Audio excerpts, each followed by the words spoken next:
Would you like to introduce yourself and your role in the UN?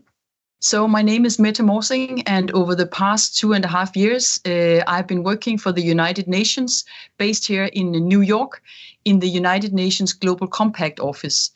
And what I'm leading today is the United Nations largest global initiative on leadership education. So this is education that is targeting higher education institutions, universities, and in particular with a focus on business schools. And how these business school students from about 18 years old till about 28, and some of them older, how they engage with the world's grand challenges, how they can become to think of working more with what you said, Alessandro, some of the ambitions we have for peace. How can businesses help here also? How can you as an individual, but also via your job, actually engage in making sure that these organizations make decisions that will improve, for example, our journey towards peace, but also our journey towards better education, Margit, as you alluded to, better education for youth, but also climate change, diversity, equality, inclusion, these super important agendas for the world. Before that, before I stepped into my role here in the United Nations, I was a professor at Stockholm School of Economics. I was a professor at Copenhagen Business School. So I've also been teaching for the past 20 years. I've been teaching, you could say youth, but youth from that age group, which is, where you will soon be standing as well. Thank you very much. And I know that you're head of Prime. So if you could explain what exactly is Prime and how did you become a part of it? Yes, no, thank you very much for the question. And of course, I should also to both of you say, a very big thank you for inviting me and for having me here and for, for engaging with me and talking about this exciting journey that you are leading. And of course, I've been reading your some of the preparations that you're working on, and I remain impressed of your engagement. And I just want to let you know that I'm excited to follow you, and I'm excited to support your work as you grow and as your initiative grow into the future. So it's a very big honor for me to be here today, because as you know, when we're sort of thinking of Greta Thunberg, and her book, No One is Too Small to Make a Difference. She was actually 15 years old in 2015 when she decided to go into the streets every Friday and just sit there, and pressuring governments to take action, actually to meet the carbon emission targets. So this was Greta Thunberg in Sweden, relatively alone at the time, but just think of us, or think of her, like we all know that she has actually terrifically pushed the agenda, not just for governments, but indeed for governments, but also for businesses, also for a lot of other institutions around the world, for us all to step up a little bit further. So I think what you are doing, both of you 14 years old, I think it is amazing, and please keep on doing it. And with your global network, I think it is amazing. So my own journey was into the United Nations here was, the wonderful opportunity to actually step a little bit out of my own local region, which, as I said to you, was Europe and Northern Europe. Denmark, Sweden in particular. Of course, I've been, traveling around in the world, but just for me to get the opportunity to actually see that you could sort of take an initiative, lead an initiative that is global.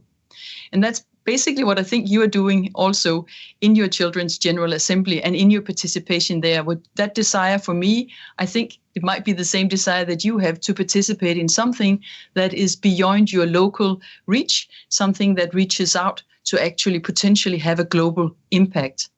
And that's what inspired me to take my job here, to work with youth who are also engaging on the journey to change the world for the betterment.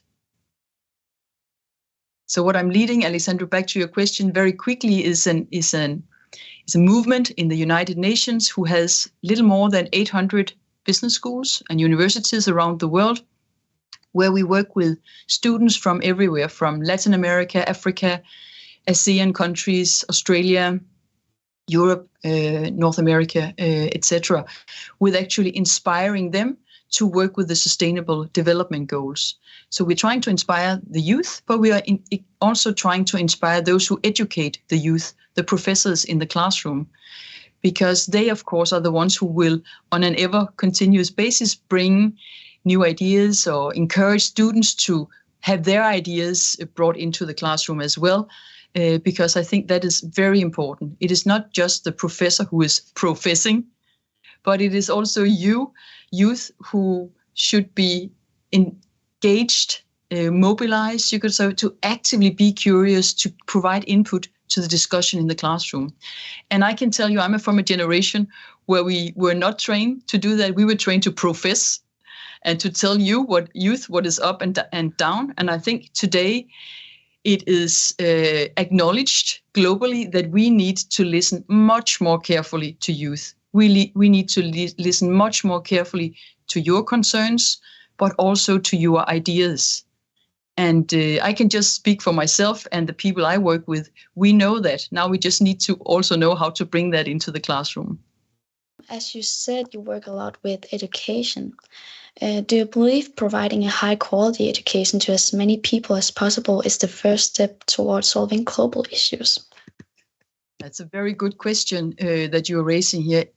And in fact, yes, I do. I do believe education is, and education for everyone is a crucial step towards addressing the global challenges. Because without that education, we will not have the knowledge, we will not have the skills, we will not, have mobilized the creative minds to actually also make the decisions that are needed to get the world and to create the world that we want. So yes, I do. And I think behind me, it's not just me, behind me, we have a lot of research, as you know, who will actually support that focus on education to be very, very important. And I think that we should remember that the education, one thing is the education in the classroom, but then there's also the education outside the classroom, the learning that you embark upon. And I think what you're doing here is part of that learning. So you're not just confining yourself. I'm talking to the two of you here and all your fellow students from around the world that you've been collaborating with so intensely over the past months here. Not just that is happening in the classroom, but you actually also engage in, you could say, more informal educational learning communities like this one, where you actually inspire each other and you learn a lot on that journey. So I think we should not forget the, let's call it the informal learning community that you have to yourself to sort of do a little bit of an extra effort to engage in, to find out it's there, to do it and to take that extra time to engage. And I think that is very, very important that you do that and that you also remember to inspire those of your fellow students who may not have the, you could say, the bandwidth or the capacity to do that, but let them know that it's doable and it's very inspirational and it's very energizing to be part of such a community. So I want to congratulate you, both of you, that you've actually done that and that you are bringing that forward and participating so well. It's amazing. You believe that business school and universities can help tackling the SDGs, but how exactly do they help? Yes, I think that we as business schools and as universities are very oriented towards teaching very specific disciplines with very valuable knowledge. And we need to keep on doing that. But there's something else we also need to do, and that is to inspire youth in also, being the best, knowledge-wise, but also to inspire youth to engage, you could say, in interpersonal skills, in social skills, in even emotional skills, because we know that we've seen that during the pandemic. It matters a lot for how we survive and how we engage with one another, the kind of ways we interact and we behave towards each other in organizations, at the workplace, and even in our studies as yourselves. So we need to have the social interpersonal skills, the emotional skills, and also the creative skills as part of the education space. And I think that is something we need to think very carefully about. We need to listen to you also. How do we do that? How do we bring those other skills, if you like, how do we bring them into play? And how do we help create a context in the school, and perhaps even outside the school, for how we can encourage and help you to better immobilize and become, you could sort of say, those reflective learners that the world needs. How do you inspire governments to ensure that everyone gets an opportunity for a good education? Yes, and I think what you are doing here with the Children's General Assembly, what you are doing with the manifesto, I think that is one very, very important way to go forward. You know, some people say action speaks louder than words. Some people say that it matters how you behave more than what you say. I think that talk has been a little bit underappreciated. I think talk matters a lot. And the kind of talk that you engage with each other in your preparing for the Children's General Assembly, the talk that you put into words in the manifesto, it's words, but these are very, very important, very powerful words, because they will be read, they will be taken into consideration, they will be shared globally, and people will start reflecting on why is it necessary to have such a manifesto? What is it lacking in the world that children are now demanding, and how can we respond to that?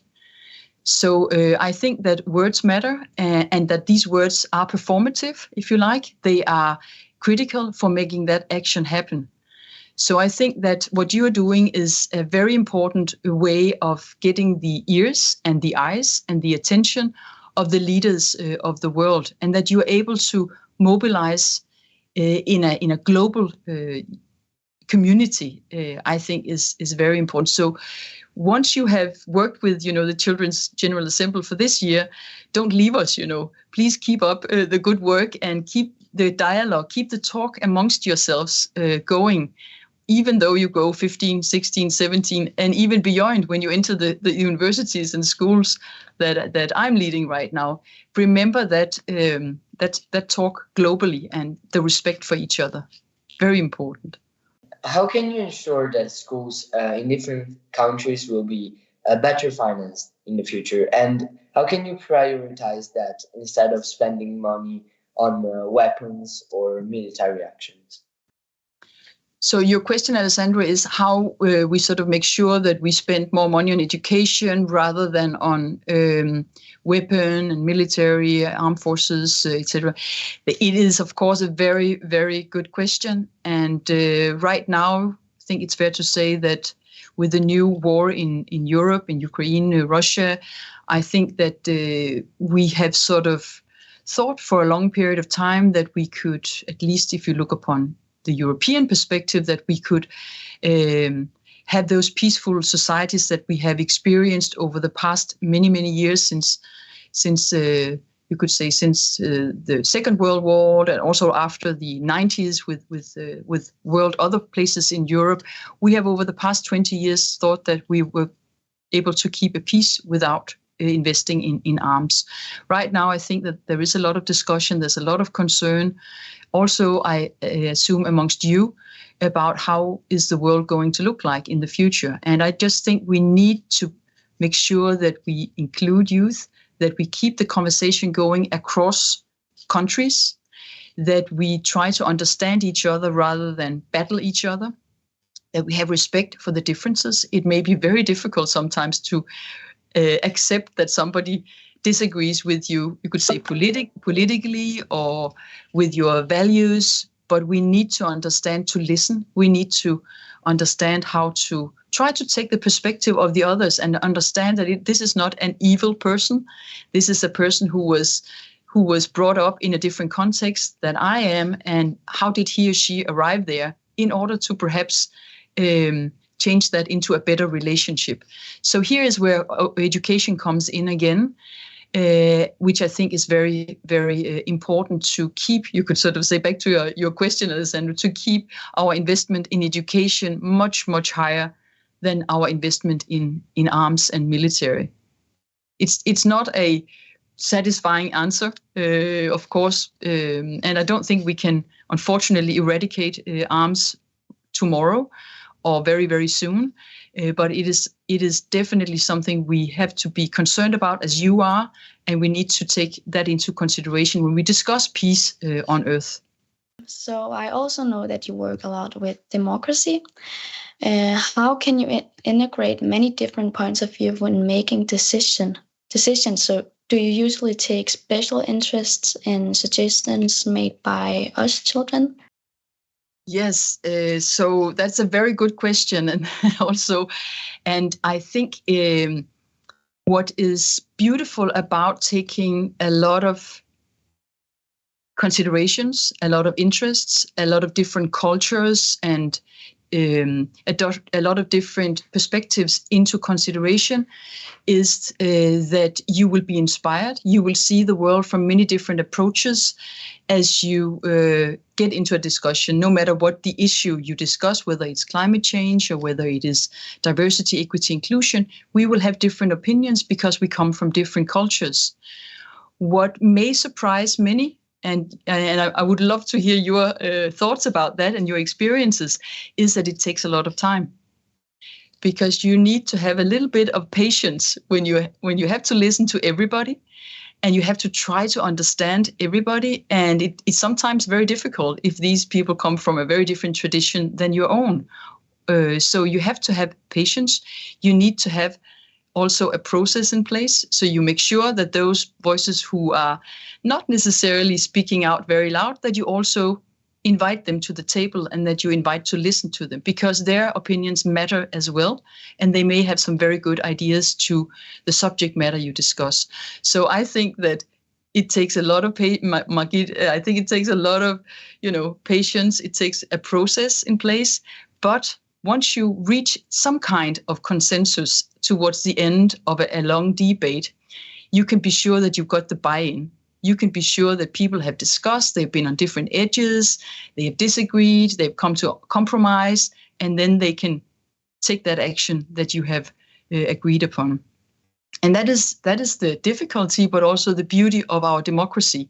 Whereas in autocracy, as we know, which is at the other end of the spectrum, you can have a single person, a dictator, who can dictate what everybody else should do, but then they may not act accordingly. And as we've seen, it may end in all kinds of crises and conflicts that are very detrimental to the planet and to the people.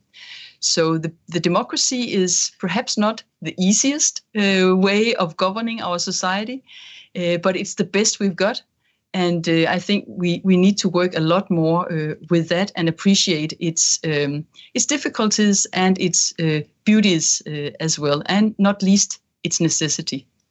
How can you ensure that the government listens and includes ideas and members of the community in the decision-making process?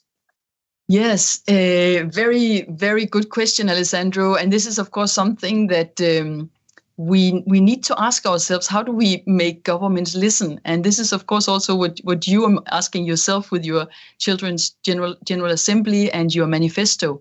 And I think what you are doing is that you provide evidence to the changes that you would like to see happen, that you provide a unified voice from around the world. It's not just in some remote place of the world or a single area, space of the world. It's actually from the whole world that you bring in a very strong voice. So, and then so bringing that evidence to governments that there is a need and you need to change some of the aspects, because then you will have a better and more informed decision-making background is one. And then the other one is bringing in, you could say, almost a coalition of, in your case, of youth who are actually knocking on the door to governments around the world saying, you're doing great work, but it could be even better if, in this case, if you were listening more to youth, if you would give youth a seat around the table, for example, and not just saying, well, it's just youth. No, it's not just youth. It's actually youth. It is youth who are people, who are human beings, who come with ideas that could be helpful in transforming the world. What should young people do to promote cooperation with the governments? Yes, I think that what you're doing globally here, I think you could, as we have seen, be inspired perhaps even to, work locally with the same method that you are applying here globally. How could that also inspire the local governments in the different countries that you and your other fellow students are working in? What could that look like? I think also, of course, me being a little biased because I'm now working here in the United Nations, I also think working with the United Nations Envoy Youth, working with UNESCO, working with some of these UN globally spanning institutions that are trying to engage youth and trying to work for betterment of education for youth would, of course, also be hugely impactful. And they would, of course, embrace your initiative and your engagement and the wonderful work that you are doing here with the Children's General Assembly. Thank you very much for the answer. And this is my last question, which is, what advice would you give to children and young adults that would like to change the world? So I have a lot of advice, but let me give you one. The one that I think that I've seen amongst, I'm a mother of 4 children. So I've also, seen a lot here, but also I see amongst my students over many, many years. My one advice is ask questions. Keep on your curiosity. Ask questions to what is brought into the classroom from a positive perspective of you want to learn more. There's something you don't understand. It's not because you are, not have read the curriculum well, or because there's some clever, professor who has written something that is difficult to understand. No, you ask questions. You keep asking questions. You keep reflecting. You ask questions to the professor. You ask questions to your fellow students and think how something is missing in the text, how you wonder about some things in the text or in the world around you that is not brought into the classroom and into the texts. Just keep on critically, positively asking questions.